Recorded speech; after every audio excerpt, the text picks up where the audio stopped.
মাত্র 10 মিনিটে এই দারুণ টেস্টি একটি রেসিপি আপনারা খুবই সহজেই বাড়িতে তৈরি করে নিতে পারবেন। আর এটা তৈরি করার জন্য কিন্তু ময়দা বা চালগুঁড়ি কোনোটারই প্রয়োজন হবে না। তো আমি কিভাবে বানিয়ে নিচ্ছি দেখতে থাকুন। Hello friends, welcome to Anita kitchen. এখনও চ্যানেলটি সাবস্ক্রাইব না করে থাকলে তাড়াতাড়ি চ্যানেলটি সাবস্ক্রাইব করে নিন। আর এবার এটি বানিয়ে নিচ্ছি।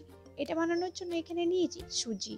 এখানে মোটা দানা বা সরু দানা যে কোনো সুজি আপনারা ব্যবহার করতে পারেন। সুজিটাকে 5 মিনিট আগে আমি ভিজিয়ে দিয়েছিলাম। দেখুন এরকম ফুলে উঠে গিয়েছে। 1 বাটি সুজি নিয়েছিলাম, তাতে 2 কাপ জল দিয়েছিলাম। সেই সুজিটা এখানে এবারে গ্রাইন্ডারে পেস্ট বানিয়ে নেব। একটি স্মুথ পেস্ট তৈরি করে নিতে হবে। একটু জল বেশি হলেও কোনো প্রবলেম হবে না। তো এভাবেই আমি একটি স্মুথ পেস্ট তৈরি করে নিয়েছি।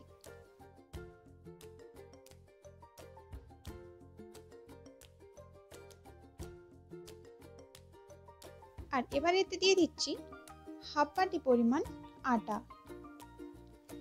এখানে যে রুটির আটা আপনারা ব্যবহার করেন সেই আটাই দিয়েছি, যাতে সুজিটাতে একটা খুব ভালো বাইন্ডিং তৈরি হয়। আর আপনাদের যদি ময়দা ইউজ করতে চান সেক্ষেত্রে ময়দা ইউজ করতে পারেন, তবে আমি এখানে আজকে আটা দিয়ে তৈরি করব। আর এভাবে বানিয়ে দেখুন, এটি ভীষণই হেলদি, ভীষণই টেস্টি।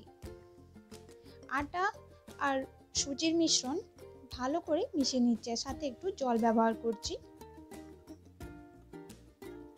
বারে বারে জল মিশিয়ে এরকমই একটি মিশ্রণ তৈরি করে নিয়েছি। না গাঢ় না পাতলা, দেখে বুঝতে পারছেন যে কিরকম হয়েছে এখানে। এবার এতে দিয়ে দিচ্ছি পরিমাণ মতো লবণ, আর হাফ চামচ পরিমাণ গোলমরিচ গুঁড়ো, আর 1 চামচ ধনে গুঁড়ো, আর সাথে দিয়ে দিচ্ছি নারকেল গুঁড়ো।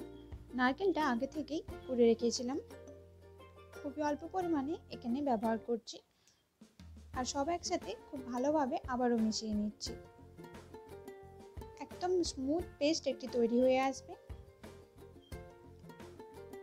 দেখতে পাচ্ছেন কোনো রকম লাম্পস নেই, একদম স্মুথ পেস্ট তৈরি হয়েছে। এবার এটাকে সাইডে রেখে দিচ্ছি। আর এখানে একটু পুর বানিয়ে নেব। সেটা বানানোর জন্য এখানে আগে থেকে আমি আলু সেদ্ধ করে নিয়েছিলাম। সেই আলু সেদ্ধগুলোকে কুড়ুনিতে ভালোভাবে করে নিচ্ছি, মানে গ্রেট করে নিচ্ছি, যাতে আলুটাতে কোনোভাবেই কোনো রকমের লাম্পস না থাকে। আপনারা এমনিও আলু স্ম্যাশ করে নিতে পারেন, শুধু খেয়াল রাখবেন আলুতে যেন না কোনো রকমের লাম্পস থাকে। আর মিডিয়াম সাইজের একটি গাজর নিয়েছি, সেটাও ভালোভাবে কুড়ে নিয়েছি। এখানে আমি 2টো মিডিয়াম সাইজের আলু নিয়েছিলাম আর একটি গাজর নিয়েছি। তারপর গ্যাসে একটি কড়া বসিয়ে দিয়েছি। কড়াটা হালকা একটু গরম হয়ে এলে এতে দিয়ে দিচ্ছি 1 চামচ পরিমাণ সাদা তেল। তারপর তেলটা একটু গরম হয়ে এলে এতে দিয়ে দেব আদা কুড়ে রাখা। আদাটা এখানে কুড়েই আমি ব্যবহার করছি, আপনারা বেটেও দিতে পারেন। তারপর দিয়ে দিচ্ছি কাঁচা লঙ্কা কুচি আর টমেটো কুচি। সব একসাথে তেলের সাথে ভালোভাবে ভেজে নিচ্ছি।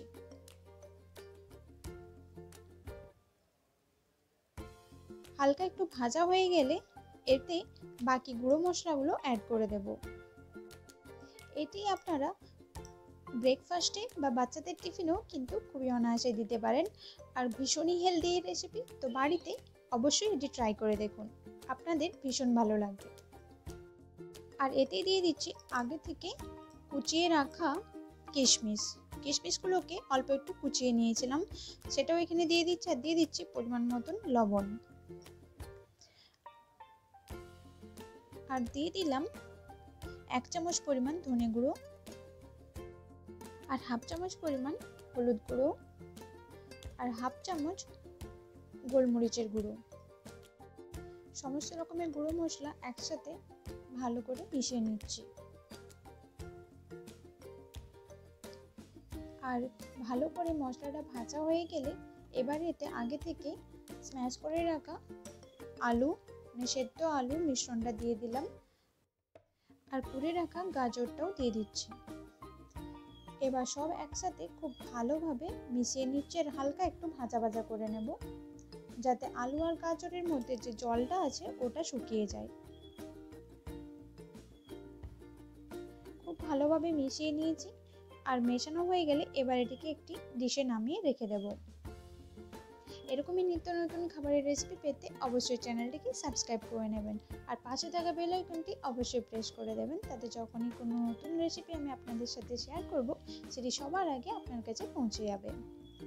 দেখুন পুরটা বানানো হয়ে গেছে। এবার এটাকে সাইডে রেখে দিয়েছি আর গ্যাসে একটি তাওয়া বসিয়ে দিয়েছি। তাওয়াটা হালকা গরম করে তাতে তেল ব্রাশ করে নিলাম। তারপর যে ব্যাটারটা আগে থেকে তৈরি করে রেখেছিলাম ওটা এভাবে দিয়ে আলতো হাতে এভাবে একটি ডাবুর সাহায্যে প্রেস করেই কিন্তু পুরোটা মিলে নিয়েছি। খুবই সহজ এটি তৈরি করা, আপনারা যে কেউ এটি কিন্তু খুবই সহজেই বানাতে পারবেন।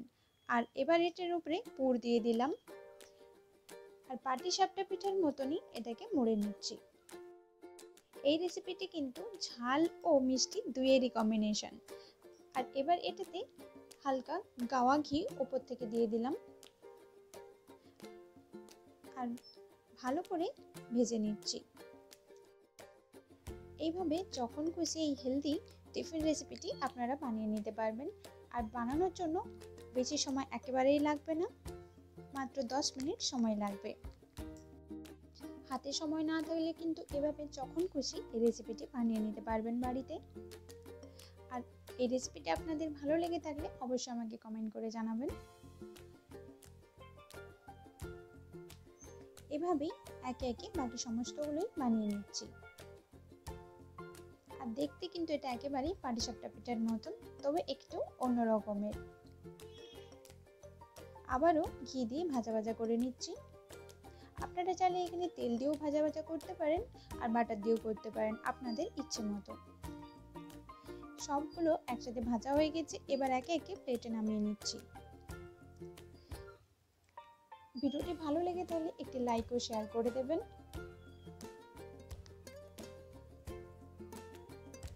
আবারও দেখা হচ্ছে আপনাদের সাথে এক নতুন রেসিপি নিয়ে।